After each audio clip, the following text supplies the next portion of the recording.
Girlfriend একটা আযাব। সময় যাবে, মেধা যাবে, হায়াত যাবে, টাকাও যাবে, আর জীবনও চলে যেতে পারে। আর দাড়ি রাখেন, ইনশাল্লাহ পারিবারিক জীবনে ভালো হবে। দাড়ি দেখেন, একটা কথা বলে শোনেন, যারা জিনা করে তাদের এক্সাম্পলটা, আর যারা হালালভাবে বিয়ে করে তাদের এক্সাম্পলটা অনেকটা এমন। যারা হালালভাবে বিয়ে করে ওরা সিংহের মতো, দিবালোকের মধ্যে তারা স্ত্রীদেরকে নিয়ে ঘুরছে, তাই না? বুক ফুলিয়ে সাহসের সাথে, সে আমার স্ত্রী, মনে কোনো ভয় আছে, সংশয় আছে? তার চলাটা আলোর নিচে, সানশাইন, ডে লাইটের নিচে, সে বুক ফুলিয়ে সিংহের মতো ওয়াইফকে নিয়ে হাঁটছে বা ঘুরছে। আর যারা জিনা করবে দেখবে তাদের চরিত্র হচ্ছে ইঁদুরের মতো। ইঁদুর দিনের বেলা, রাতের এই দিনের আলোর মধ্যে কিন্তু সে কাজ করতে পারে না, সে রাতের অন্ধকারে কাজ করে। কথা বুঝতে পারছেন? যখন আপনি এই যে অবৈধ সম্পর্কে থাকবেন, এটা ইঁদুরের স্বভাব। সিংহের স্বভাব নিয়ে নেন, হালালভাবে বিয়ে করে দিবালোকে স্পষ্টভাবে স্ত্রীকে নিয়ে করেন, এটা করেন। সিংহের কেশর থাকে না, থাকে না।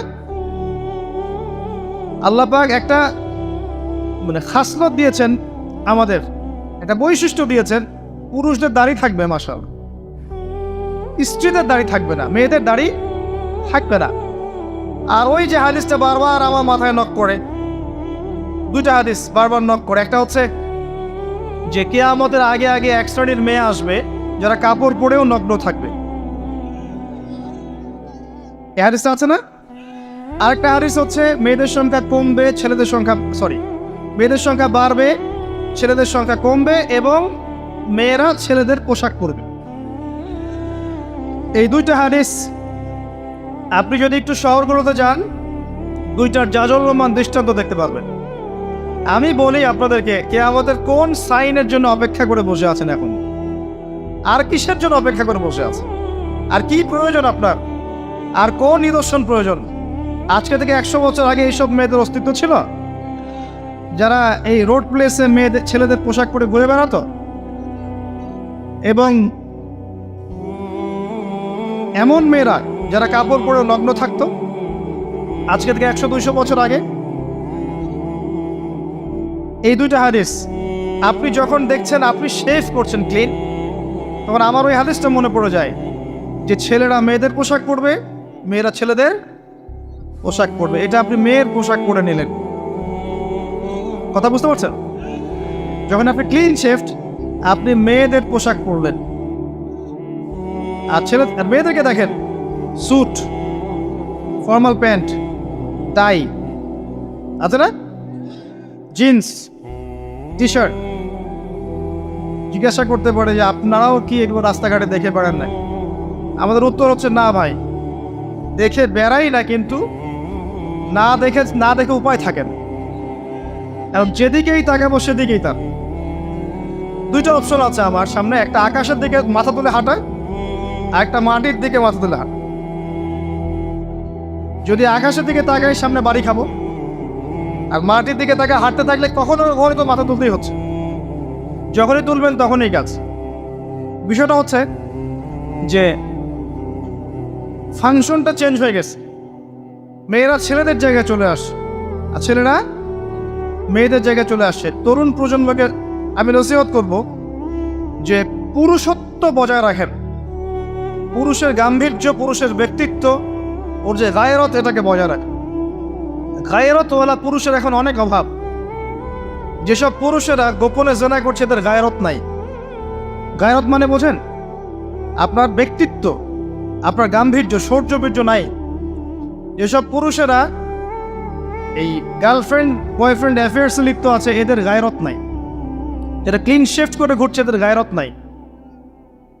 যারা বিয়ে করছে, যৌতুক নিচ্ছে, এদের কোনো গায়রত নাই। যারা টাকার জন্য পরিবারের স্ত্রীদের প্রতি অত্যাচার করছে, এদের কোনো গায়রত নাই। ব্যক্তিত্ব সম্পন্ন পুরুষ। এমনকি দেখা যাবে দিনের ক্ষেত্রে এসেও যদি আপনি দিনকে দুনিয়ার বিনিময়ে বিক্রি করে দেন, তাহলে আপনারও গায়রত নাই, আপনারও ব্যক্তিত্ব নাই, গাম্ভীর্য নাই, শৌর্যবীর্য বলে কিছু নাই। পুরুষরা হবে পুরুষের মতো। একটু সাহাবীদের জীবনীগুলো পড়বেন, একটু নবী সাল্লাল্লাহু আলাইহি ওয়াসাল্লামের জীবনীটা পড়বেন, স্পেশালি 4 খলিফার জীবনীগুলো পড়বেন, ইসলামের ইতিহাসগুলো পড়ে দেখবেন পুরুষদের ফাংশন কি ছিল সমাজের মধ্যে, তারা কিভাবে শৌর্যবীর্যের সাথে এই পুরো সমাজটাকে এগিয়ে নিয়ে গিয়েছিল। ব্যক্তিত্ব ছিল, গাম্ভীর্য ছিল, কথাবার্তায়, চলাফেরায়, আচরণে, চেহারায় একটা সিংহ ভাব ছিল। এখন আপনি খেয়াল করে দেখেন, এই তরুণ প্রজন্মের দিকে দেখেন, অ্যাটিটিউডগুলো দেখেন, চেহারা, কথাবার্তা, behaviour, dress up, get up, চলাফেরা, ব্যক্তিত্ব, রুচি সব দেখবেন মেলি। ফাংশন চেঞ্জ হচ্ছে ভাই। আমি কিয়ামতের আলামত দেখছি, এগুলো আলামতের মাইন্ডসেট চেঞ্জ হয়ে গেছে। দেখবেন ফেসবুকে বসে ঝগড়ার পর ঝগড়া করছে ঘন্টার পর ঘন্টা ধরে ছেলেরা, অথচ এটা পুরুষের স্বভাব নয়। কিন্তু পুরুষের স্বভাব কি জানেন? তর্কাতর্কি লাগছে, সরাসরি মারামারি হবে, ব্যাপারটা এমন না। এটা পুরুষের স্বভাব ছিল যে কোনো কারণে তর্কাতর্কি লেগেই গেছে, অস্ত্র নিয়ে দুই মুখোমুখি। এটা পুরুষের স্বভাব ছিল ন্যাচারালি, আগে এটাই হয়ে আসছে আর কি। এখন দেখবেন এটা নাই। এই যে কিবোর্ডে ঝগড়া করছে, চুনছেনা ঝগড়া, মানে ছোট ছোট বিষয়গুলোকে নিয়ে এমন ঝগড়া, বাপ মা বংশ নিয়ে গালি দিয়ে শেষ, একদম মেয়েলি স্বভাব। আর মেয়েদেরকে দেখেন, গলার ভয়েস দেখেন ছেলেদের মতো, অ্যাটিটিউড দেখেন ছেলেদের মতো, এবং ব্রেইন ওয়াশ তারা এইভাবে যে এতে করে ওদের ডিগনিটি, সম্মান বেড়েছে।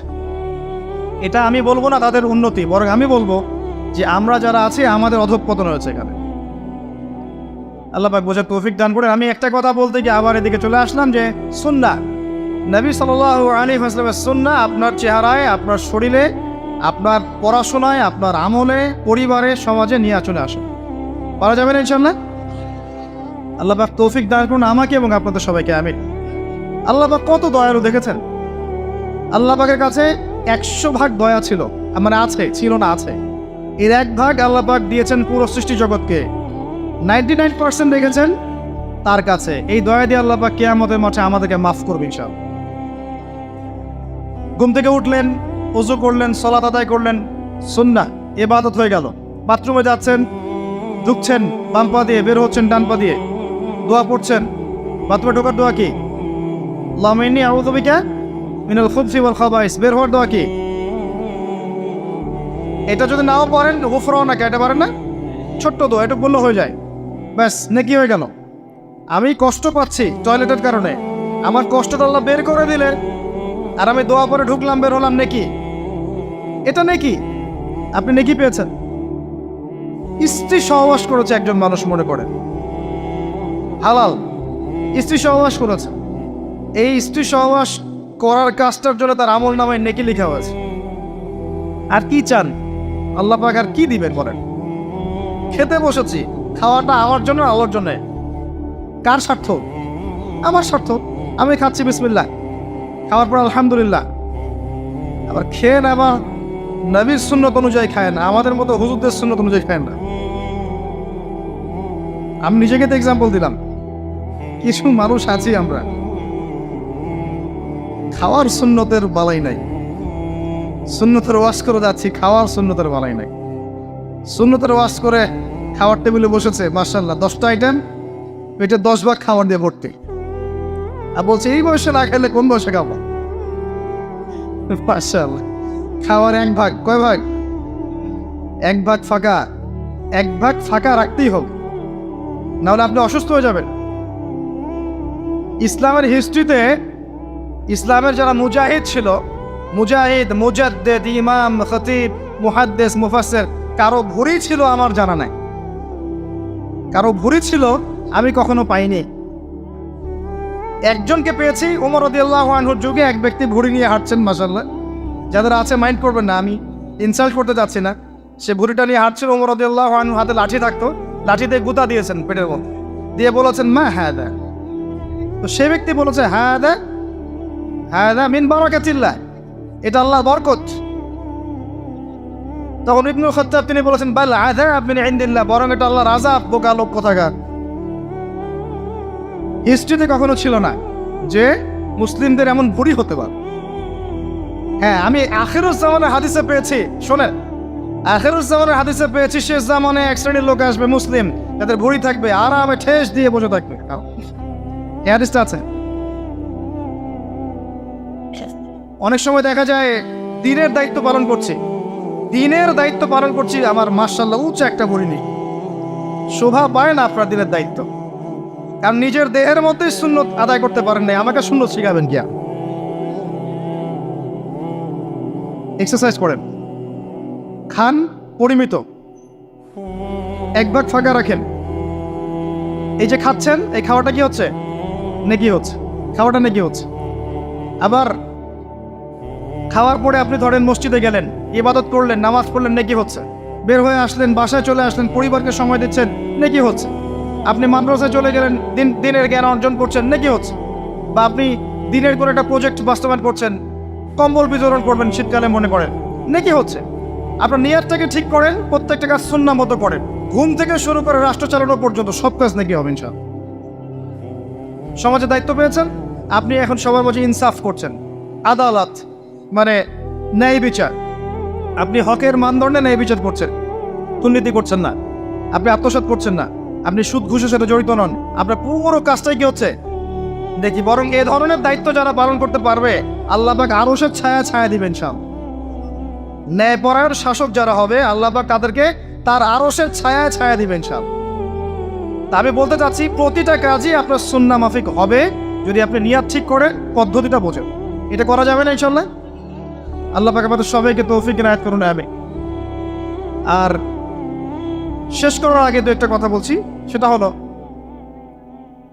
যে আমাদের যে সময়টা আপনি দেখছেন, এই সময়টা শেষ সময় নয়, এরপরেও আরও সময় আসবে, দিন এগিয়ে যাবে ইনশাআল্লাহ তাআলা। আস্তে আস্তে আপনি দেখবেন যে উম্মার দুরবস্থাগুলো দিন দিন দূর হচ্ছে, এবং দূর হবে কাদের মাধ্যমে, কাদেরকে আল্লাহ কবুল করবেন, কাদের মাধ্যমে আল্লাহ খেদমত নেবেন, এটা আল্লাহ পাকের সম্পূর্ণ নিজস্ব ইখতিয়ার।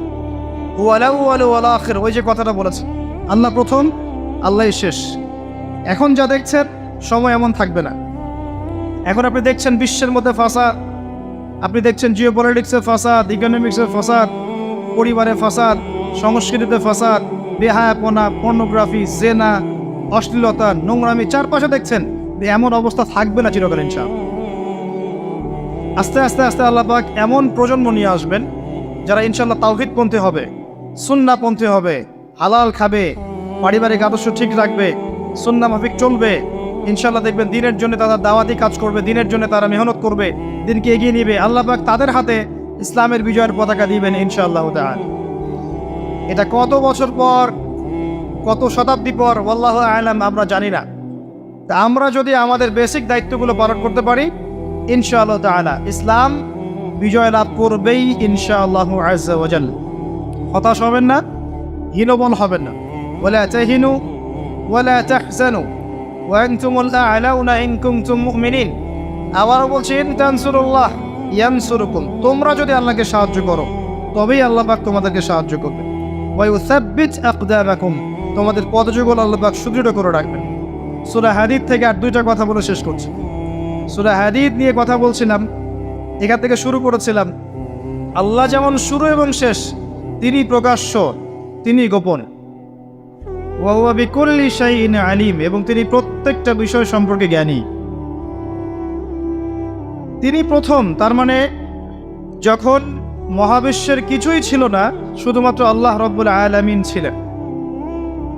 আমরা কি বিশ্বাস করি এটা? যখন মহাবিশ্বের কিচ্ছু ছিল না, আল্লাহ পাক ছিলেন। হুয়াল আউয়াল, তিনি প্রথম। ইতিহাস শুরু হয়েছে আল্লাহ থেকে, ইতিহাস শেষ হবে আল্লাহ গিয়ে। যখন কিচ্ছু ছিল না, আল্লাহ পাক ছিলেন। যখন কিছুই থাকবে না, আল্লাহ পাক থাকবেন। আল্লাহ রাব্বুল আলামিন প্রথমে সৃষ্টি করেছেন আরশ। ওয়া কানা আরশুহু আলাল মা, আর আল্লাহ পাকের আরশ ছিল পানির উপরে। কিসের উপরে? পানির উপরে। এরপর আল্লাহ রাব্বুল আলামিন সৃষ্টি করেছেন কলম। কি করেছেন? কলম। এবং কলমকে বলেছেন উক্তুব, কলম তুমি লিখো। কলম বলেছেন মাযা আক্তুব, আমি কি লিখব? আল্লাহ বলেছেন কিয়ামত পর্যন্ত যত কিছু হবে সমস্ত বিষয় লিখে ফেলো। কলম সমস্ত বিষয় লিখে ফেলেছে আল্লাহর জ্ঞান থেকে। ওয়া হুয়া বিকুল্লি শাইইন আলিম। আল্লাহ পাক অতীত, বর্তমান, ভবিষ্যৎ সমস্ত কিছুর ঊর্ধ্বে মহাজ্ঞানী। কেমন মহাজ্ঞানী আল্লাহ পাক? আমাদের এখানে আমরা যারা বসে আছি বা যাদের কাছে লেকচারগুলো পৌঁছে যাবে অনলাইনের মাধ্যমে, অফলাইনের মাধ্যমে, যারাই এই লেকচারগুলো শুনবে তারা জান্নাতে যাবে না জাহান্নামে যাবে? আর জান্নাতে গেলে জান্নাতে যাওয়ার 1000 বছর পর তারা কি করবে? আর জাহান্নামে গেলে জাহান্নামে যাওয়ার 1 কোটি বছর পর তারা কি আযাব ভোগ করবে? আল্লাহ পাক এই মুহূর্তে সেটা জানেন। আমি কি বুঝাতে পারছি আল্লাহ পাক কেমন জ্ঞানী? জ্ঞানের উৎস কি? জ্ঞানের উৎস কে? জ্ঞানের উৎসর দিকে আমি পরে আসছি।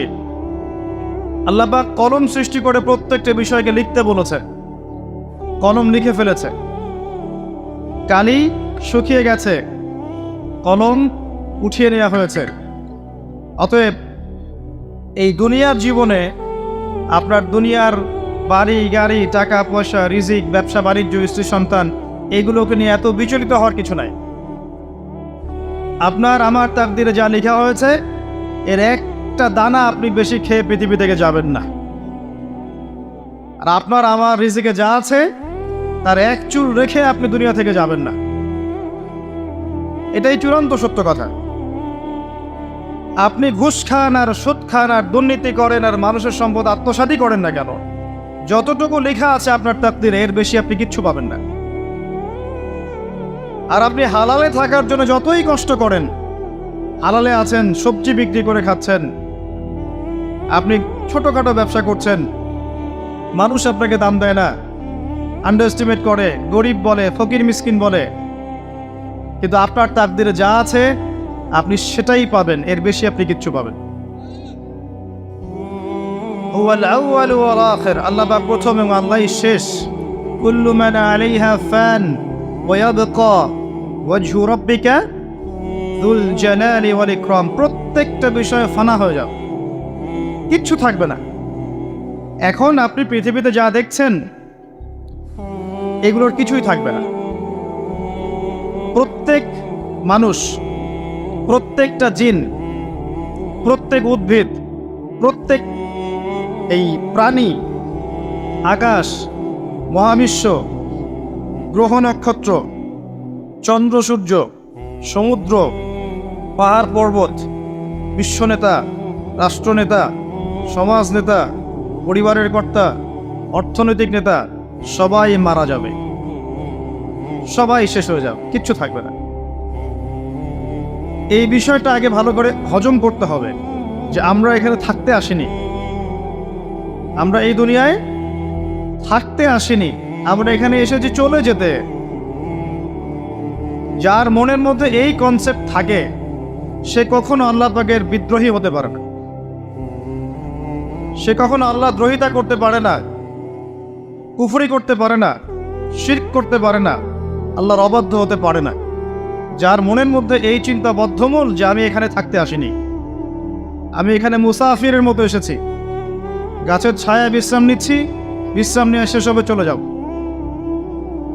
যারাই আল্লাহ দ্রোহিতায় লিপ্ত হচ্ছে, শিরিক করছে, বেদাত করছে, হারাম খাচ্ছে, ঘুষ খাচ্ছে, সুদ খাচ্ছে, জেনা করছে, আল্লাহ দ্রোহিতা করছে, আল্লাহর বিধানকে অস্বীকার করছে, তারা ইনডাইরেক্টলি ধরে নিয়েছে যে তারা মনে হয় পৃথিবীতে চিরকাল থাকবে। কারণ যদি কিয়ামতের মাঠের কথা তাদের স্মরণ থাকতো তারা কখনো এই কাজগুলো করতে পারতো না, পারতো? এবার আসেন, আল্লাহ পাক কলম সৃষ্টি করে তাকদীর লিখেছেন। অতএব তাকদীর নিয়ে প্রিয় ভাইয়েরা বিচলিত হবেন না। আপনার তাকদিরে যা আছে আপনি পাবেন, যা নাই কোশ্চেন কালেও পাবেন না, ফুল স্টপ। আপনার তাকদিরে যা আছে আপনি পাবেন, না পেয়ে আপনি দুনিয়া থেকে যাবেন না, ফুল স্টপ। আর আপনার তাকদিরে যা নাই সারা দুনিয়ার মানুষ মিলে আপনাকে দিতে পারবে না। এই চিন্তাটা আগে মাথার মধ্যে সেট করেন। এই চিন্তা যার মধ্যে ইনস্টল করা আছে সে আত্মহত্যা করে না কখনো, সে হতাশ হয় না কখনো, সে ভয় পায় না, আল্লাহর পথে চলতে গিয়ে পিছু পা হয় না, সে জালেমের সামনে মাথা নত করে না। যার মাথায় এই চিন্তা আছে যে আল্লাহ যা লিখেছেন এটা হবে, যা লিখেন নাই সারা দুনিয়ার মানুষ মিলে সেটা হবে, সিম্পল। এর মধ্যে আল্লাহ পাক পরীক্ষায় ফেলবে, ওই বিষয়টা ডিফারেন্ট। আমি অবশ্যই তোমাদেরকে পরীক্ষা করব ভয় দিয়ে, ক্ষুধা দিয়ে, সন্তানের ইন্তেকাল দিয়ে, ফসলের ক্ষতি দিয়ে, সম্পদের ক্ষতি দিয়ে আমি পরীক্ষা করব। কিন্তু যারা সবর করবে এবং যারা এই কনসেপ্ট রাখবে ইন্না লিল্লাহি ওয়া ইন্না ইলাইহি রাজিউন, এদেরকে আল্লাহ পাক প্রশংসা করেছেন, ইনশাআল্লাহ এরা সফল হবে। আল্লাহ পাক তাকদীর লিখে ফেলেছেন, তাকদীর নিয়ে টেনশন করবেন না, রিজিক নিয়ে টেনশন করবেন না। এখনকার যুব সমাজের সবচেয়ে বড় টেনশন রিজিক। একটা জব, একটা ভালো জব, একটা ভালো ব্যবসা, সে সিকিউরড লাইফ চাচ্ছে, রিজিক নিয়ে চিন্তা করবেন না। আপনার কাছে যে রিজিক আছে এটা আপনার কাছে আসবেই ইনশাআল্লাহ। হয়তো সময় লাগছে কিন্তু আপনার কাছে আসবে ইনশাআল্লাহ তাআলা। আপনি হালালের উপর থাকবেন, ন্যায়ের উপর থাকবেন, আপনি অন্যায় পথে রিজিক সার্চ করবেন না। আপনার তাকদিরে যে রিজিক আছে আপনার কাছে আসবে ইনশাআল্লাহ। এবার আসেন, আল্লাহ পাক এরপরে সৃষ্টি করেছেন মহাবিশ্ব, এই পুরো মহাবিশ্ব। তাকদির লিখার পরে মহাবিশ্ব কয়দিনে? ফি সিত্তাতি আইয়াম, 6 দিনে। মাত্র 6 দিনে আল্লাহ পাক পুরো মহাবিশ্ব সৃষ্টি করেছেন।